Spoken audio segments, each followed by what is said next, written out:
Em nome do Pai, do Filho e do Espírito Santo. Amém. Louvado seja nosso Senhor Jesus Cristo, para sempre, eternamente, seja louvado. E porque também nós precisamos ouvir a saudação de Maria, para que fiquemos cheios do Espírito Santo, então rezamos a Ave Maria, Ave cheia de graça. O Senhor é contigo, sois bendita entre todas as mulheres, e bendito é o fruto do teu ventre, Jesus. Santa Maria, Mãe de Deus, rogai por nós, os pecadores, agora e na hora da nossa morte. Amém. Hoje tomamos o Evangelho de São João, capítulo 17, a partir do versículo 6.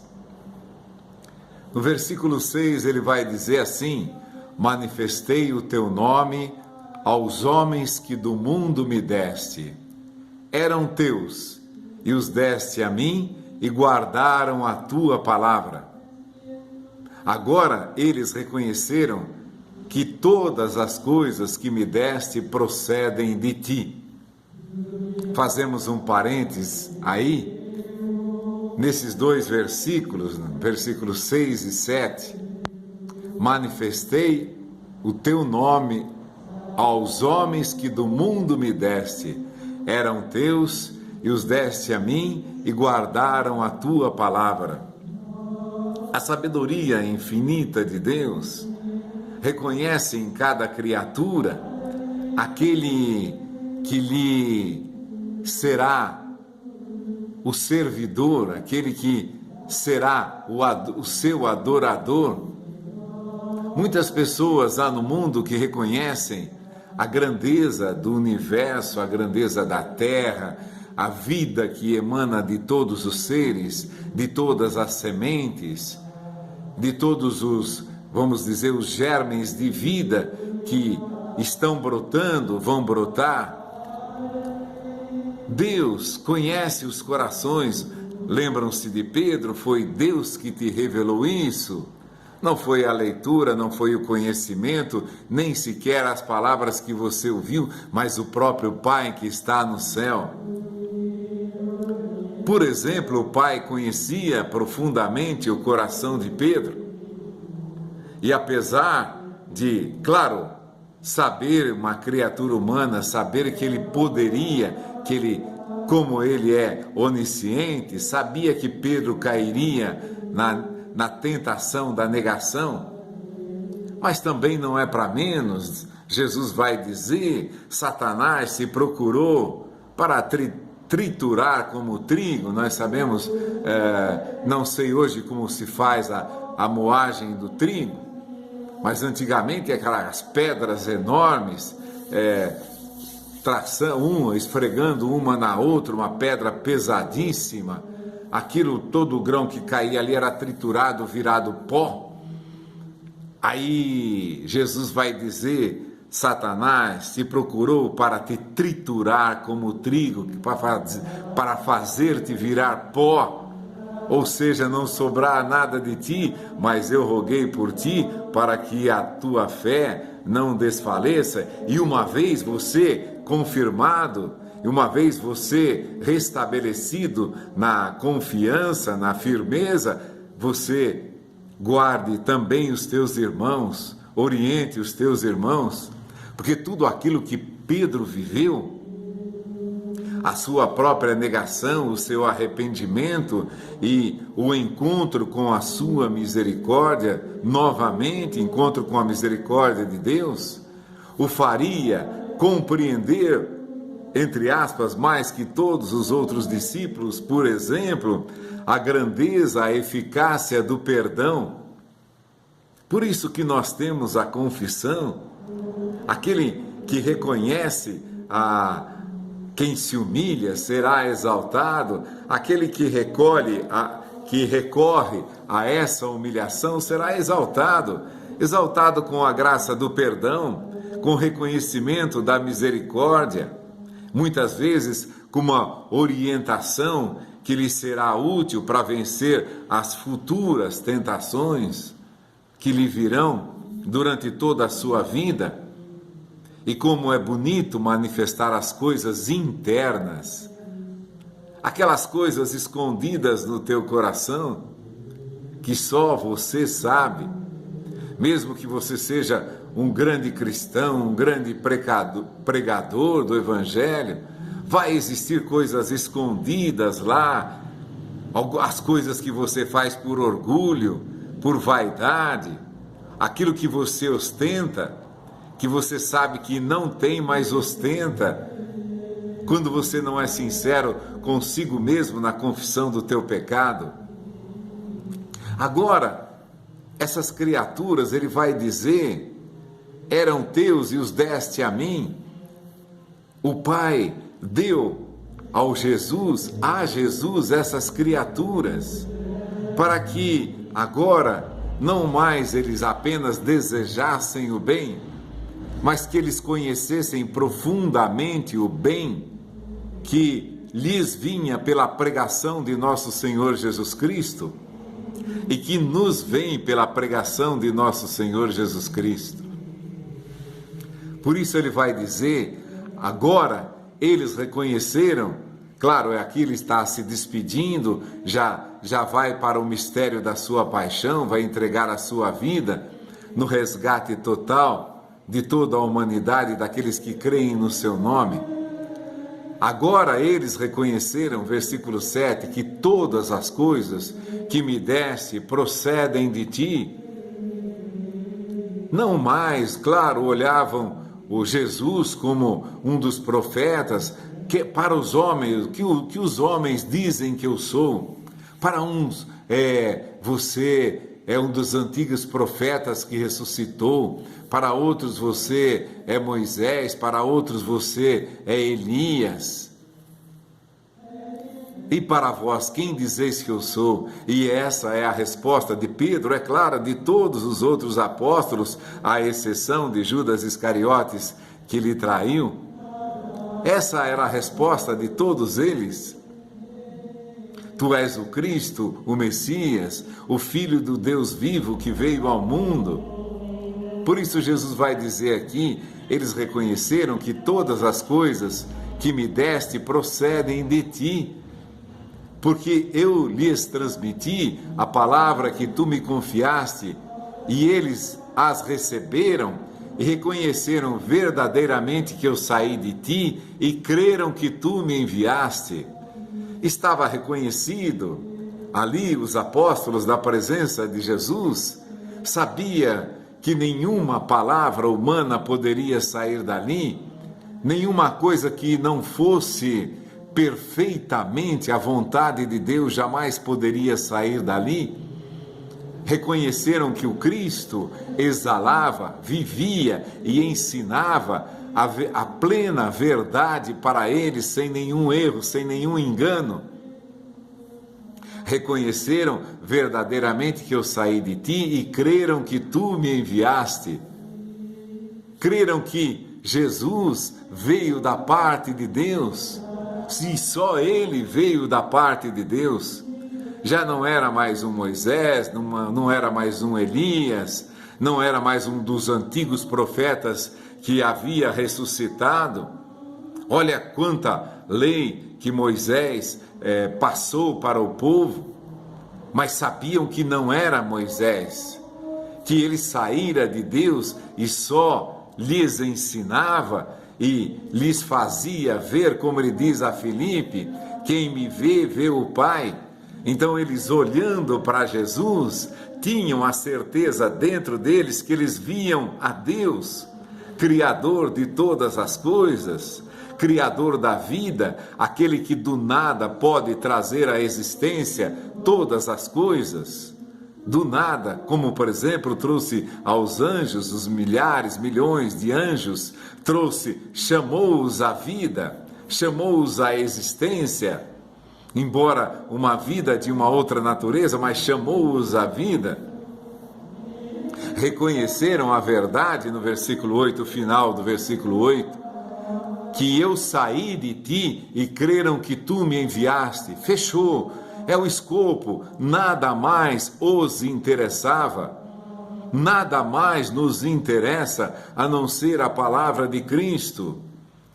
Por mais novidades que possam acontecer ao nosso redor, novidades da ciência, novidades da natureza, da natureza em si, ou da natureza, os vegetais, os animais, os minerais, toda a descoberta que se fizer, ou fóssil, ou dinossauro, sementes que talvez não brotaram até o dia de hoje, escondidas, adormecidas, quem sabe no meio da neve, de toda aquele neve, sementes que a gente não conhece, que poderiam brotar, vir a existir, que estão dormentes ainda com a força da vida que Deus lhes deu. Então, por mais que surgissem novidades no campo animal, no campo vegetal, no campo espiritual, não nos interessa. Tudo que nós precisamos, tudo que nós queremos está aqui. Por isso que eles vai dizer que eles reconheceram verdadeiramente que eu saí de ti e creram que tu me enviaste. Acabou, nada mais no mundo não me interessa. Nenhuma doutrina, nenhum conhecimento, nenhuma filosofia.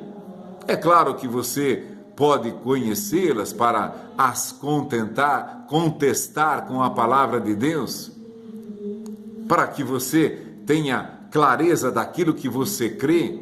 Nenhuma doutrina, nenhuma filosofia, por mais envolvente que seja, por mais sedutível que seja, a nós não interessa. Nada nos seduz, nada nos envolve a não ser a própria palavra de Deus, porque nós cremos que Jesus saiu de Deus, que foi enviado por Deus e mais ainda que é o próprio Deus.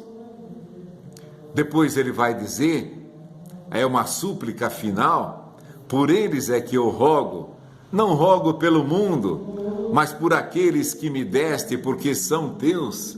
Então a nós que cremos que nenhuma novidade mais poderá surgir no mundo, nem que o mundo tivesse mais 20 mil anos, 30 mil anos, nada mais novo, nada mais edificante, nada mais transformador surgiria, porque cremos que toda a verdade saiu de Cristo. Eu sou a verdade.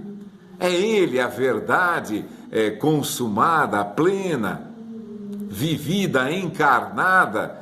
A verdade encarnada, o Verbo se encarnou e a verdade foi revelada a toda a carne que existe sobre a face da terra e que ainda existirá. Tudo o que é meu é teu, e tudo o que é teu é meu, Jesus falando ao Pai. Neles eu sou glorificado. A nós que reconhecemos que Jesus é o Filho de Deus, o Cristo, o Filho do Deus vivo que veio ao mundo, neles nós glorificamos a Deus por tudo o que Ele nos dá, por toda a vida que existe na terra, pela vida que existe em todo o universo. E aqueles que reconheceram, guardaram a minha palavra, ele vai dizer num momento aqui, guardaram a minha palavra, e nós, guardando a palavra que Jesus nos deu, nós o glorificamos, porque para nada mais nos importa, nada mais buscamos conhecer a não ser Jesus Cristo e Cristo crucificado. Como vai dizer São Paulo, para mim o viver é Cristo e a morte é um lucro.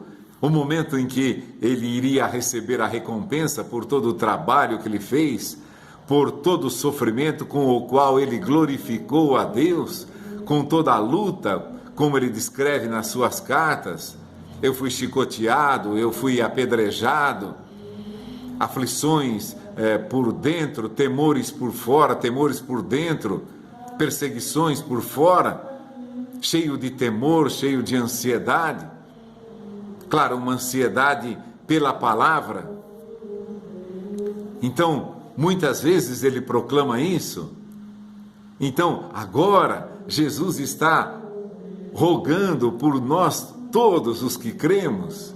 Então, se eu hoje tenho fé, você hoje tem fé, é claro, o Pai já tinha olhado para nós e nos enviou a sua palavra para nós, os que crescemos nele.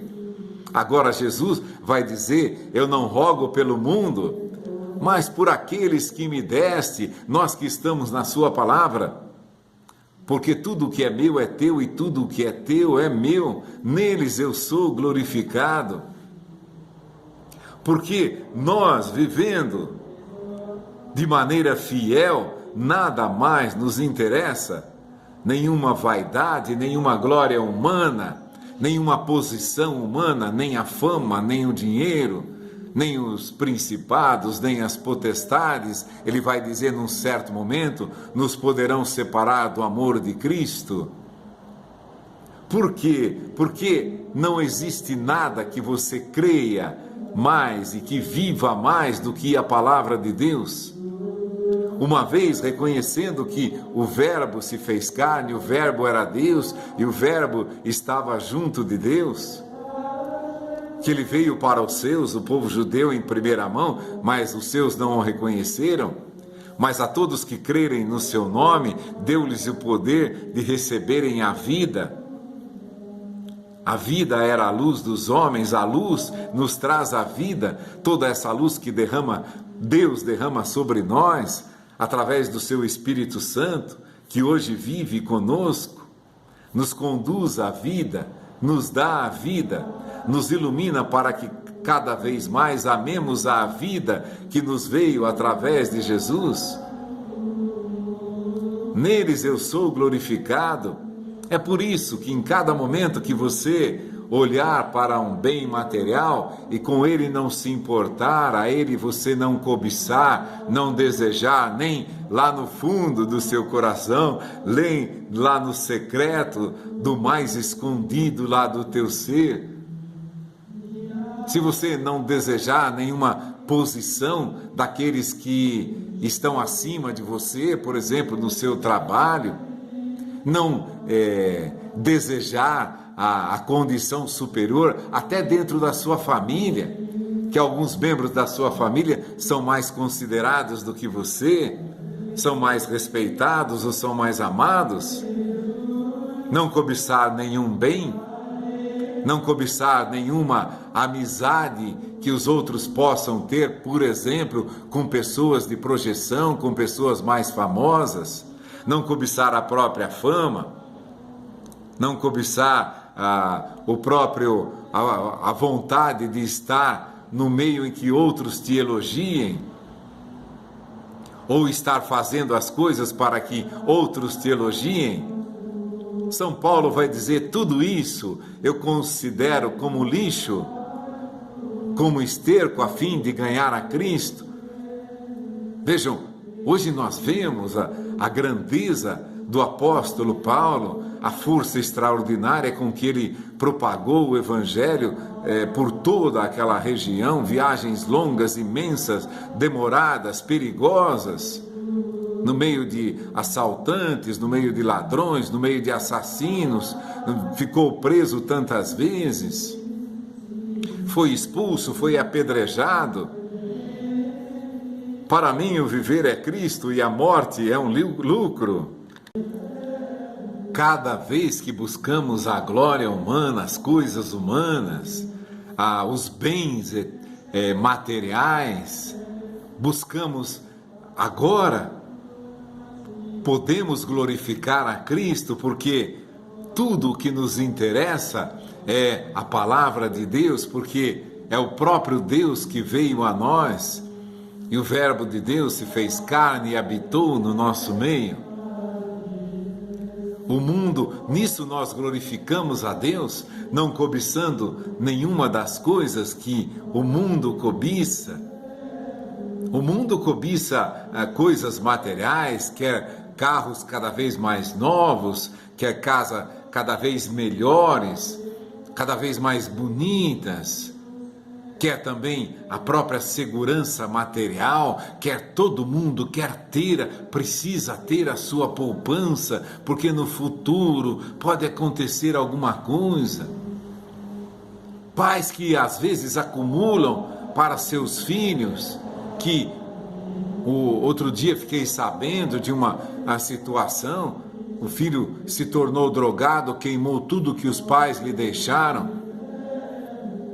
Trabalharam tanto, se preocuparam tanto em deixar aquilo, e aquilo não se tornou bem para o filho, ao contrário, se tornou um mal, porque o filho, com toda a regalia que tinha, financeira, se envolveu com as drogas e acabou com tudo, não lhe restou mais nada. Nós glorificamos a Deus cada vez que, pelo nosso testemunho, mostramos aos outros que nada nesse mundo nos interessa, não cobiçamos nenhuma das coisas deste mundo, nem as vestes, nem as casas, nem os carros. Nisso nós glorificamos a Deus, porque mostramos ao mundo que a maior importância da nossa vida é o próprio Jesus Cristo. É claro, às vezes podemos ter as coisas, não há pecado nisso, mas nós nunca as cobiçarmos, nunca dela nos prevalecermos para nos envaidecermos. Ao contrário, reconhecermos, Senhor, eu não sou digno. Ou, como São Paulo vai dizer isso, eu sei viver na pobreza e sei viver na abundância. O sei viver na abundância, sei viver na riqueza, significa que não ter apego nenhum. Como a gente vê, outro dia vi uma pessoa muito rica ir na igreja e dar lá R$5. Isso não é uma forma, qualquer pessoa que vê isso, fala onde que está a consciência da pessoa, para que da sua vida, de toda a sua vida, das 24 horas do seu dia, dos 70, 80, 100 anos da sua vida, de toda a riqueza que tem, dê a mísera quantia de R$5 como contribuição mensal para manter o culto, manter a igreja, a limpeza, pagar as despesas. Então isso não glorifica, por isso que ele diz, aqueles que glorificam a Deus, nada nos importa, importa a vida que nós temos, neles eu sou glorificado. Jesus vai dizer, versículo 10 do capítulo 17 de São João. Agora ele vai dizer, já não estou no mundo, versículo 11, mas eles ainda estão no mundo. Eu, porém, vou para junto de ti. Pai Santo, olha a prece, guarda-os em teu nome, que me encarregaste de fazer conhecer, a fim de que sejam um como nós. Enquanto eu estava com eles, eu os guardava em teu nome, que me incumbiste de fazer conhecê-lo.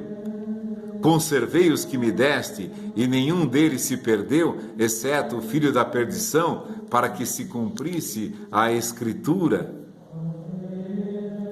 Até nisso não nos é permitido nos gloriarmos de que temos fé, de que acreditamos naquele que dá a vida, porque Jesus rogou por todos os apóstolos, Pai, eles estão no mundo, guarda-os em teu nome. Eu rogo por eles enquanto estou no mundo, guarda-os em teu nome. Os apóstolos foram guardados pela própria prece de Jesus. Venceram todos os obstáculos porque Jesus rezou por eles. Os apóstolos, compreendendo isso, é claro, rezaram por todos aqueles que os seguiram também. Como o próprio Jesus vai dizer, se guardaram a minha palavra, guardarão também a vossa. Então, Jesus rogando pelos apóstolos e os apóstolos rogando pelos que vêm.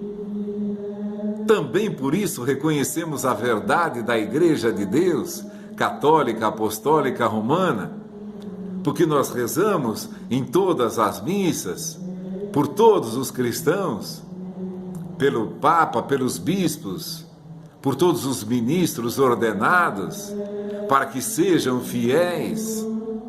A glória que nós recebemos de que eles rezassem por nós para que a nossa fé fosse mantida, nós temos essa graça, essa alegria para rezar também por aqueles que vêm depois de nós, para que sejam fiéis, para que perseverem na verdade, para que sejam iluminados.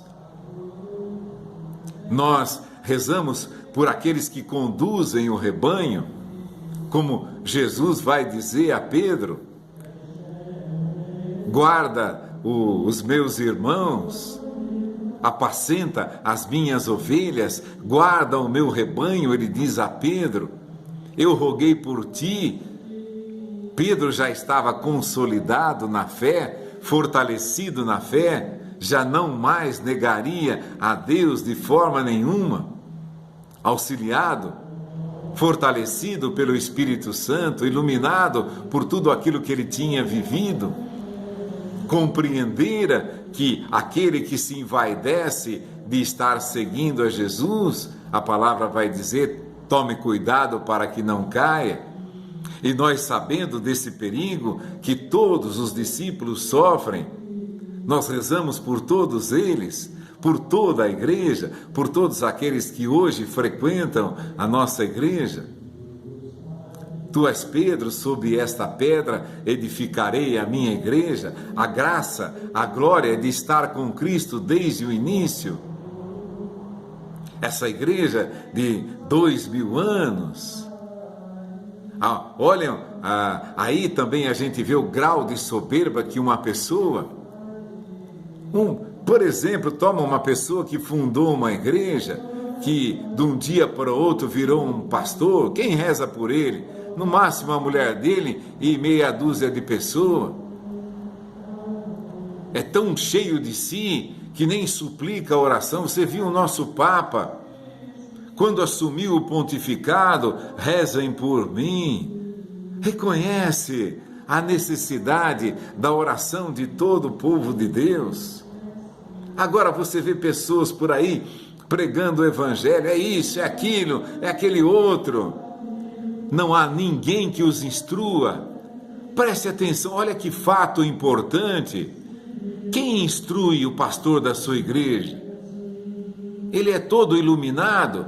Ele fez um cursinho lá de 10 dias, 20 dias, 1 ano, 2 anos. Fez um curso vago, como se dizia antigamente. Você ia na aula 1 ou 2 vezes por semana e depois lá fazia uns exames e tirava um diploma. Algumas aulas presenciais. Hoje o curso à distância. Antigamente se dizia curso vago, quer dizer, vagamente você vai lá. Agora, e quem está conferindo a doutrina que ele ensina para você? Preste atenção nisso. Você que pertence a qualquer religião evangélica, quem o orienta? Quem orienta o pastor para não falar uma besteira para você? Como diz, por exemplo, que o católico adora a imagem. Isso é uma calúnia, isso é uma mentira. E essa mentira é repetida milhares de vezes, todos os dias. Quem botou na cabeça daquela criatura que aqui se adora a imagem? Mas ficam lá repetindo. Quem diz para ele, meu filho, não faça isso? Não é isso, você não conhece a doutrina católica. Essa doutrina tem 2000 anos.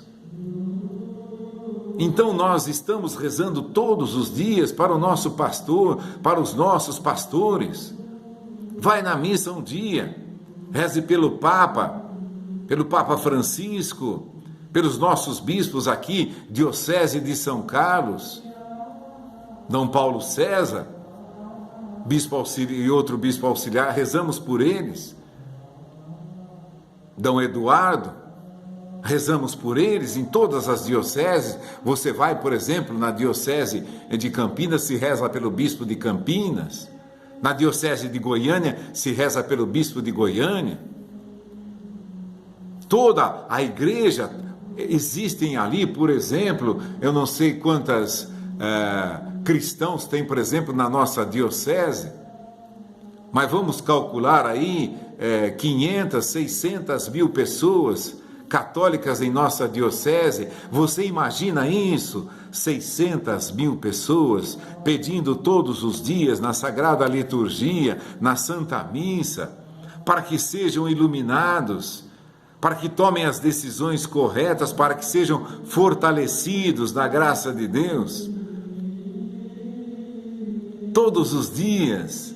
Preste atenção nisso. Então, por aí também reconhecemos e amamos esta Santa Igreja de Deus. Em nome do Pai, do Filho e do Espírito Santo. Amém. Louvado seja nosso Senhor Jesus Cristo, para sempre, eternamente seja louvado.